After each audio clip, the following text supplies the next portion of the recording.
नमस्कार.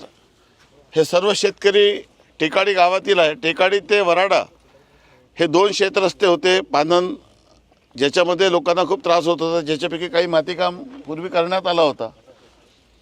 परंतु हे दोन्ही रस्ते फार लांब होते, त्यामुळे टेकाडी वराडा वाघोली हे 14 कोटी रुपये रकमेचा सिमेंट रस्ता म्हणजे पानन रस्त्याला सिमेंटीकरण या ठिकाणी मंजूर झालं आणि त्याचं काम निवडणुकीच्या पूर्वी देखील सुरू झालं.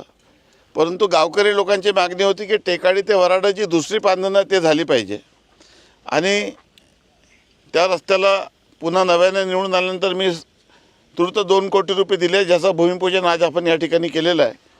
आणि आपण पाहता की इथं पराठी लागलेली आहे आणि या ठिकाणी शेतकऱ्यांनी आता गोबी लावलेली आहे. शेतकऱ्यांचा शेतातील माल हे बाजारपेठेत जाण्यासाठी, यंत्रसामुग्री शेतात जाण्यासाठी हे रस्ते खूप महत्त्वाचे असतात. सध्या लेबर देखील शेतामध्ये रस्ता नाही तर जायला तयार नाही. महाराष्ट्रामध्ये जरी बळीराजा शेत पांधन रस्ता योजना आपण केली असेल, परंतु आपल्या मतदारसंघामध्ये असे सर्व रस्ते हे आपण सिमेंटचे आणि डांबराचे बांधत आहोत. एकेकाळी नॅशनल हायवे सिमेंटचे नव्हते, मग नॅशनल हायवे झाले, MDR सिमेंटचे झाले, गावातील अंतर्गत रस्ते सिमेंटचे झाले, परंतु पानन रस्ते देखील आता सिमेंटचे होत आहे. टेकाडी वराडा वाघोली जो रस्ता आहे तो 14 कोटी रुपयाचा सिमेंट रस्ता होत आहे आणि दुसरा टेकाडी ते वराडा जी दुसरी पानन आहे त्याला 2 कोटी रुपयामध्ये आपण उत्तम दर्जाचं डांबरीकरण करत आहोत आणि उर्वरित निधी मी लवकरच या ठिकाणी उपलब्ध करून देईल, जेणेकरून टेकाडी ते वराडा हे दोन्ही रस्ते जे टेकाडी गावकरी लोकांची मागणी होती ते पूर्ण आपल्याला करता येईल. हे सर्व मला करता आलं कारण की या सर्व लोकांनी आपल्या मतदानाचा आशीर्वाद देऊन मला आमदार केलं आणि सरकारने मला नामदार केलं. आणि आता महाराष्ट्राच्या सर्व शेतकऱ्यांच्या शेतातील रस्ते हे असेच व्हावे. दुसरं महत्त्वाचं की इथे अजून एक पानन आहे की ज्याच्यामध्ये काही शेतकऱ्यांनी अतिक्रमण केलं, ते काम करायला गेले की अटॅक करतात, मारायला धावतात. आता जे बळीराजा शेत पानन रस्ता योजनेमध्ये जेव्हा मी याचा ड्राफ्ट मसुदा तयार करून दिला, त्यामध्ये अशी तरतूद केली होती की एकदा रस्ता झाल्यानंतर जर कोणी त्याला खोदून फेकलं किंबहुना त्या रस्त्यावर अतिक्रमण केलं तर वारंवार अतिक्रमणामुळे अनेक रस्ते शेतकऱ्यांना त्रासदायक ठरतात आणि ज्यांनी अतिक्रमण केलं त्यामुळे दूरच्या शेतकऱ्याला जाण्यासाठी अडचण निर्माण होते. त्यामुळे आता आपण अशी तरतूद त्यामध्ये मी प्रस्तावित केली होती की त्याला नोटीस देऊ आणि नोटीस दिल्यानंतर जर त्यांनी ते अतिक्रमण खाली केलं नाही तर त्याचा आधार कार्ड किंवा ॲग्रेस टॅग आपण ब्लॉक करू, जेणेकरून त्याला सरकारी योजनेचा लाभ मिळणार नाही. परंतु ती तरतूद सध्या काढलेली आहे.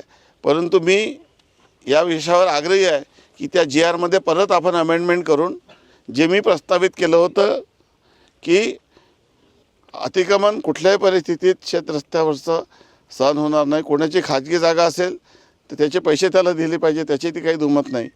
परंतु शेतकऱ्यांच्या शेतकऱ्याचा देखील शेतातील रस्ता व्हायला पाहिजे आणि त्याच्या शेतीची किंमत वाढली पाहिजे, यंत्रसामुग्री शेतात गेली पाहिजे. आज सध्या मजुरांच्या अडचणीमुळे यंत्रसामुग्रीशिवाय शेती होत नाही आणि निघालेला पीक हा लवकर बाजारपेठेत गेलं पाहिजे. अनेक लोकांचे धान निघाल्यानंतर गंजी रचून ठेवतो आपण अनेक दिवस, मग त्याच्यात आग लागण्यासारखे प्रकार होतात.